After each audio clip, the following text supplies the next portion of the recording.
of great men and women in a very important sector of our economy, Mr. Speaker, which over the years, we have just decided to give lip service. We have said the backbone, we know where we come from.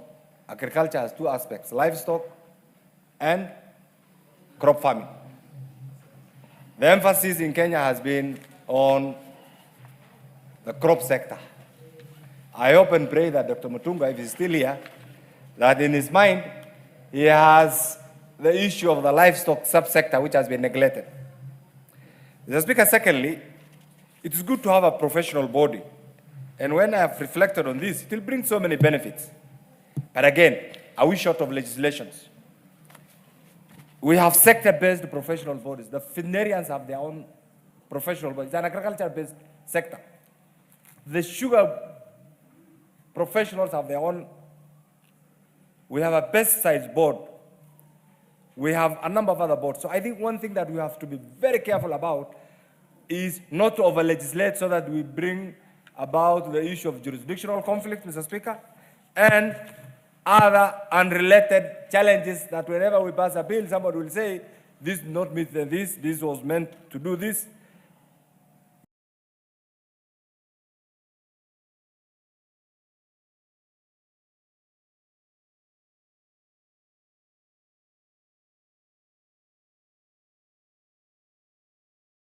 Generally speaking, key professionals in this particular sector to bring about the issue of food security, which is a very important component, Mr. Speaker. Mr. Speaker, the other day I was in Ireland, and shockingly I went to one of the evening coffee place. Our coffee is being used to blend the Irish coffee. And Mr. Speaker, our professionals should have protested in the strongest terms possible at the World Trade Organization, or have had our own brand sold as a Kenya coffee brand.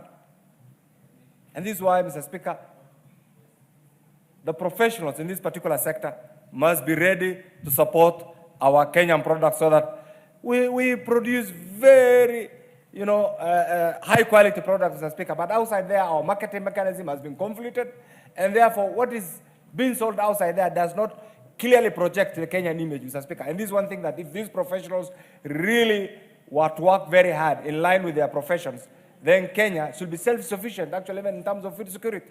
Mr. Speaker, the other thing that I know, if this bill is passed, the issue of promoting environmental sustainability is a challenge right now. It's something I'm told by January, the EU has decided to open the first, Mr. Speaker, climate-friendly, climate-supportive financial institution, Mr. Speaker, south of Sahara in Nairobi. That is a major achievement. But are we ready, again, to take the advantage of that particular facility? Mr. Speaker, the other bit is we must be innovative. The world has changed.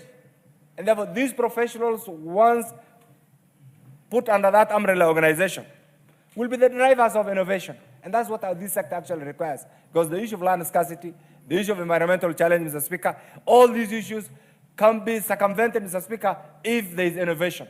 And therefore, these professionals, once hoping that this bill now will be subjected to critical public participation, that is the other bit that we expect from our agricultural professionals, Mr. Speaker. The other thing is job stability. You have decided to become an agricultural economist, Mr. Speaker. And therefore, in your mind, when you choose that profession, there must be job stability. That job stability can only come if you understand what you do, and there's a bit of regulation, Mr. Speaker, and continuity. And this is one of the things that I hope and pray that this bill attempts to achieve, Mr. Speaker.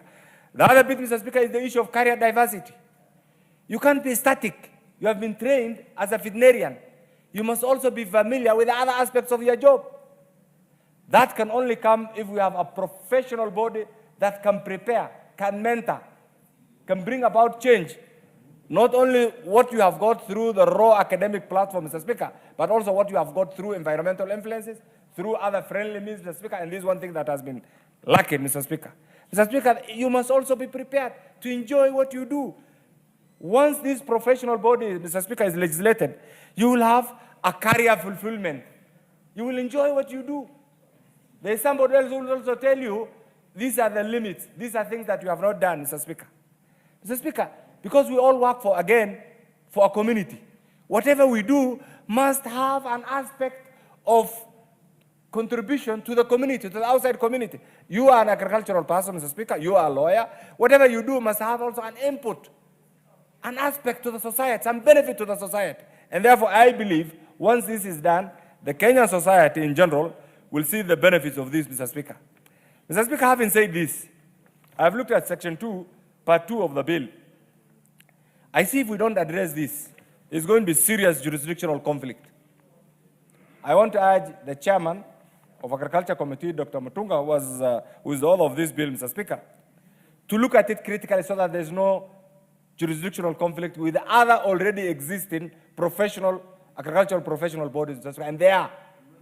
So that what we legislate here, because we are legislating for posterity, and I'm sure before you decide to put to a bend a bill, you must have conceived the ideas, you must have contextualized, you must have consulted a lawyer, you must have put it in a parliamentary platform, and finally, that must have given way to the publication of the bill.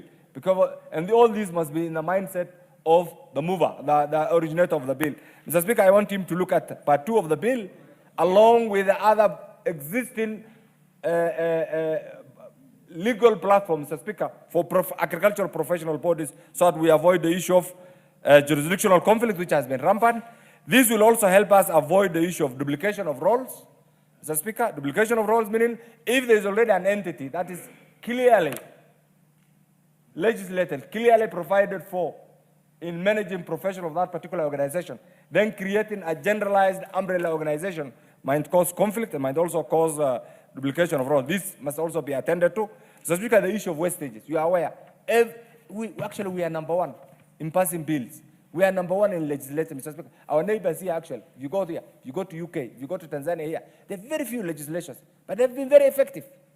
Countries over the world, if you go to Japan today, and this is one example that I always repeat, Mr. Speaker. In 1999, as a young legislator, I had the privilege of going to Japan as a member of the Finance Committee. And we were trying to look at the public investment climate, Mr. Speaker.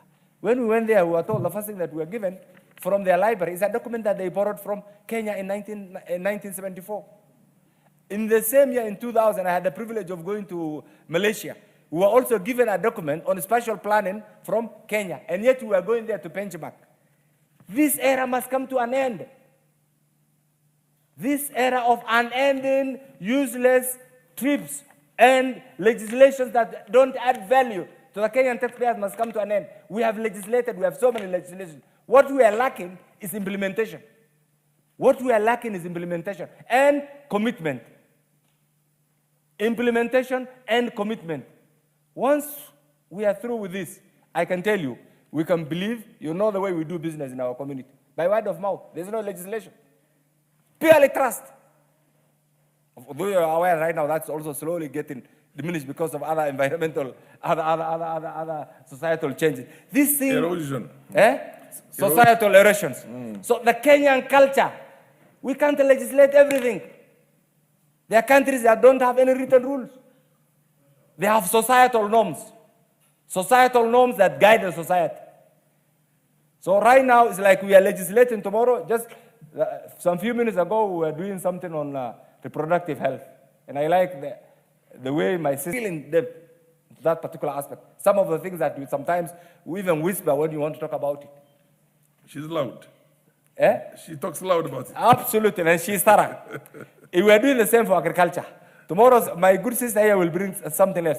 But holistically, what are we saying? We need to have the Kenyan norm. Whether it's the new norm, the old norm, or a convergence of both. And that is what will take us to the next level. Mr. Speaker, you can see the challenges, the environmental challenges. The world, all over, there is confusion. And Mr. Speaker, can I use the floor of the House to congratulate the newly elected mayor of New York for the dynamism, for the change. And I have followed that, Mr. Speaker, and I was awake last night from 3 until he was declared the winner. Simply because the world is changing. And that change is what we need to see here. And that's what will take us and help us join the League of Developed Nations. I support this. Too bad he cannot run for the presidency of the US because he was not born there. He's born in Uganda. Otherwise, he would have been a front runner even in that race. Yes, the Honorable Makali Muli.